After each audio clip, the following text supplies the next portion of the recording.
Alright, what is up, everybody? This is Mr. Howard, and we are going to jump into Raw Talk number 3 today. This is 5:31, the day after Monday Night Raw. We are about 3 weeks away from the Money in the Bank pay-per-view, and we got a bunch of stuff to talk about. We had a nice Monday Night Raw last night with a couple big events, and a few surprises, some announcements. So let's just jump right in.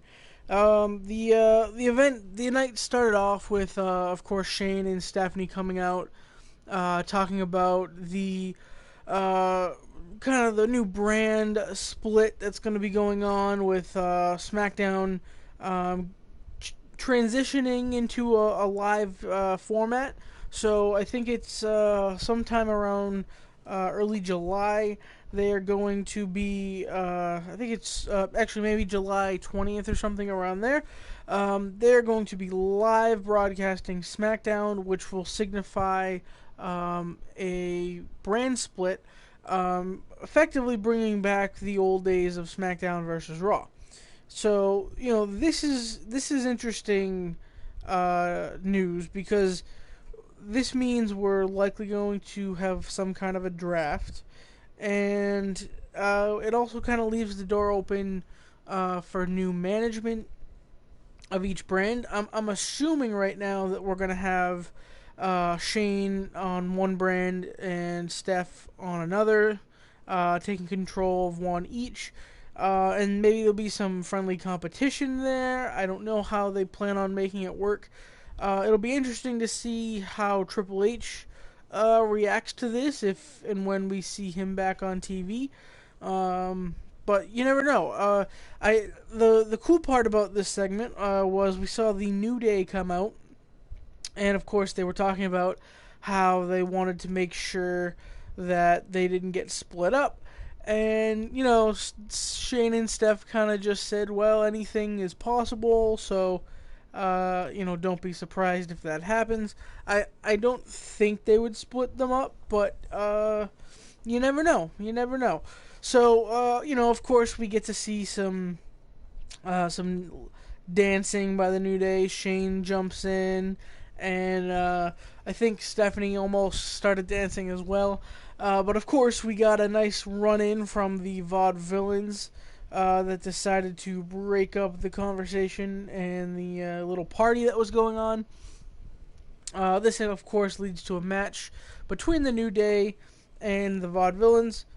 And basically, they have a fairly short match. But at some point, maybe a couple minutes in, we see the club of Anderson and Gallows come out and attack the New Day, which leads to a New Day win via disqualification. But the club kind of just cleaned house on this one. A little bit later in the show, we see the Usos come out for tag team action, and we have Goldust and R-Truth at ringside to watch as their rivals. I think they're calling them Breezango, or it's the team of Tyler Breeze and Fandango, just get utterly destroyed by the Usos, which was pretty funny. And then you see the confrontation between Truth and Goldust, and Breeze and Fandango outside, and you kind of get a glimpse of Goldust and R-Truth actually working together for the first time. Which, it's definitely... I mean, Goldust has been in so many tag teams. They all seem to kind of work, to some extent at the very least. I mean, it's not the worst thing, but it also just kind of shows they don't really have much for him right now, or for the other people in this kind of feud at the moment. I mean, I think they're trying to saturate the tag division, and they have somewhat succeeded in doing so, but I hope they just don't try to oversaturate it. I'm assuming the reason for that is because of this upcoming brand split, which will then see, multiple tag teams on both shows, and kind of give every team a little bit more screen time, and maybe actually put people in like active feuds. The one thing that I'm really interested about is finding out if we are going to have like the separate pay-per-views like they used to, where they'll have a pay-per-view hosted by SmackDown, a pay-per-view hosted by Raw, and then there's like a joint pay-per-view at certain milestones throughout the year. I know like they used to do WrestleMania, the Royal Rumble, Survivor Series, and SummerSlam, I think, were the joint pay-per-views. They might have done more later on, but I know that's kind of how they used to do it. So I'm curious if they'll still have everyone on a pay-per-view, or I mean, what are they going to do with NXT? Is it going to change at all? That's another question I have. So this is the next month or next couple months is going to be interesting. This whole summer session of events will be kind of interesting. SummerSlam should be a pretty good pay-per-view if I'm gauging this right. A little later on, we see Roman Reigns come out and cut a short promo. Nothing new there. He calls Rollins out, and of course, Rollins, being the wimpy heel character that he is, he does the thing where he comes down and he starts running towards the ring like he's gonna charge Reigns, and then he stops at the last second, and then he walks back up the ramp, and then he pretends he's going to say something on the mic, and then he runs back down to the ramp, and he just keeps doing this over and over again. And it's definitely like getting old really fast. I'm hoping they can somehow fix the Rollins character, because I cannot stand wimpy heels. Like, it almost defeats the purpose of being a heel, in my opinion. I do know that Reigns could use a good feud, and I think putting him in with Rollins, or even like Ambrose or someone, would be the best thing for him, I would say. But man, they really, I said it before, I'll say it again, and I will continue to do so. They really missed an opportunity to turn Reigns heel and Rollins face. And if they did that, it would have been so much better. The product would have been so much more interesting. It would have really given a clean-cut heel-face dynamic that the fans have been asking for. And now it's just all screwy. I personally will not ever cheer for Rollins unless he, one, turns face, and two, is against someone who is just terrible. I respect the guy's athletic ability, but I just cannot stand the characters that he has played. And I've enjoyed Reigns previously. As I've said, during that AJ Styles feud, it really kind of reached a peak, and I'm definitely tired of Reigns, just like everybody else is now. But I still am forced to at least root for him, if not cheer for him, because he's facing Rollins. So, Rollins basically wasted like 10 minutes of the show just going back and forth, trying to make us think he's going to enter the ring, and then not entering the ring, and then just really annoying. I think the fans were like chanting boring over and over again. So I know I'm not the only one feeling this, but it is what it is. Hopefully this, I feel like it won't, but I'm hoping this feud will be wrapped up quickly. I think I was tired of this feud like the night Rollins returned. I personally would like to see Rollins against someone like I don't know, Cesaro or Styles or someone, and I think the same can be said for Reigns. So moving on, we have a non-title match between Rousseff and Ryder, and I mean, what is there to really go over? Rousseff crushes Ryder and wins by submission. Although, after the match, Titus O'Neil surprisingly comes out and says that he's not going to stand for all this like anti-American talk on Memorial Day, and just socks Rusev right in the face, kind of stunning Rusev as he rolls out of the ring. So, I mean, I don't know, maybe this is a way to kind of give Titus O'Neil like a way to build a character and like get some momentum in his.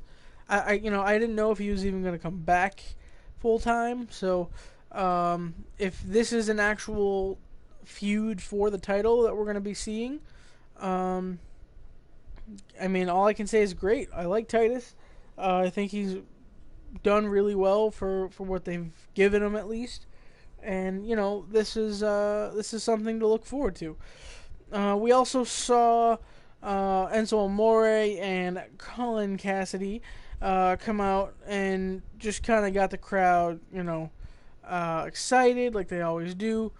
Talk some trash of the Dudley boys, and we see that the Dudleys come out as usual, just kind of, I guess, annoyed or agitated with this young tag team. They have a tag match, and Big Cass just kind of helps lead them to a victory once again. I think he launched Enzo onto Devon from the top rope, and they got the pin, and they get the win. I gotta say, of all of the people in the WWE, Enzo probably cuts one of the best promos, period. That might go without being said, but he's just so good. And I hope to see more of him in the future. I think he could have a really good singles career, like down the line. But obviously they have a good course to run with the tag here. But man, he is just awesome. So now we get to what I would call the biggest moment of the night. It was announced a couple weeks ago that John Cena was returning. He did indeed return tonight to a huge crowd. Like, the fans were cheering for him. Yeah, there were a couple of boos, but they were mostly cheering for him. They were saying welcome back, and they just really were excited to have Cena back. I've been waiting for him to come back for so long. I mean, I am a Cena mark, if that's what you want to call it, but he really just is one of the few wrestlers that can get the crowd riled up, can get the crowd excited, whether they like him, whether they hate him. Every match he's in is a good match, unless it's against someone like the Great Khali or something. But even then, some of those matches were better than expected. So very excited to have him back. And before he gets to really talk a lot, he basically was saying that he's here, and if these new stars, the future of the business, want to make a name for themselves, they're going to have to go through him. So AJ Styles, of course, being new to the company, comes out, and they stand in the ring just facing each other for probably at least 5 minutes. I mean, it felt like 20, but it was a good amount of time, with the fans chanting back and forth of AJ Styles, let's go Cena, AJ Styles, let's go Cena, just back and forth, which was really the coolest moment of the night. I was really excited to see and to think about a face versus face feud between Styles and Cena. and Styles shakes Cena's hand, and before they can really, have much of a conversation, of course, the club comes out and they're just upset with Styles because he's, being nice, and he's not the Styles they knew, is basically what they're getting at. And so Styles and Cena take their shirts off. They get ready for a fight, and right before the club gets in, Styles cheap shot Cena, and it turns into a 3-on-1 attack, which isn't incredibly surprising, but definitely disappointing, because a face versus face feud would have been amazing. It would have been probably the best feud we could have gotten for this upcoming pay-per-view. But a heel versus face feud between the two of them is still very good. Like I said, I'm a little disappointed, but it's nothing to really be super upset about. It was just kind of a matter of what do you prefer? So basically, this looks like they're setting up a Cena AJ Styles feud, and I have a feeling it's going to go down the same way the Reigns feud did, where the club's going to get involved, and then AJ is going to lose by disqualification, and then there's going to be a no disqualification match, and then maybe Cena will lose, or maybe Cena overcomes and takes all three of them out. I don't know, but I really was hoping for a feud without the club interfering. I don't, maybe that's not something that can happen in the WWE anymore. I don't know, but this is something that I'm going to be looking forward to. I would say that this is probably, as of right now, we still have 3 weeks to go, but as of right now, this and the Money in the Bank ladder match are what I'm looking forward to the most at the pay-per-view. I mean, Cena versus Styles, to me, is the main event. It's deserving of the main event. It's definitely better than Reigns Rollins, in my opinion. Not excited about that match at all. The Money in the Bank ladder match should be good. And I'm not sure if they're going to be adding any more. We currently have 6 people that have qualified, so I guess we'll just have to wait and see. But this is looking good. They're setting up some feuds. I can't wait to see like a Cena versus Sami Zayn, or if they can bring Finn Balor up, the feuds we could have would just be amazing. But yeah, so let's see. Moving on, we have a little bit of talk about Charlotte. We see a pre-recorded backstage interaction between Stephanie McMahon and Charlotte, where Stephanie just kind of says she's disappointed in her and she doesn't really deserve to be champion. And we get announced that there's going to be a match tonight between Natalya and Dana Brooke. And, this match was 15-20 seconds. I feel like Charlotte, of course, distracts Natalya, and Dana Brooke does her, I don't know what her finisher. It's like a Samoan drop or driver or something, bomb. I don't know. And pins Natalya very, very quickly. I would say that overall it was a good match, but at the same time, I thought we were going to get a feeling for what Charlotte would be like on her own, and of course now she has another backup. So it is what it is. Becky Lynch then came out as to stop the 2-on-1 attack, and looks like it may be setting up maybe a tag feud, or maybe Becky will face, I don't know, maybe they'll have 2 singles matches, or maybe they'll just have someone in their corner and there'll be a single. I don't know what they're gonna do with it, but it looks like Becky is now involved in this feud somehow, which is good. But I'm really hoping they get Paige and Sasha involved somehow, whether it's in this feud or just in the pay-per-view in general, because I really miss seeing them, and we've definitely had a lack of Diva matches as of late, but, it is what it is. So, moving on a little bit more, we have another rematch between Dolph Ziggler and Baron Corbin.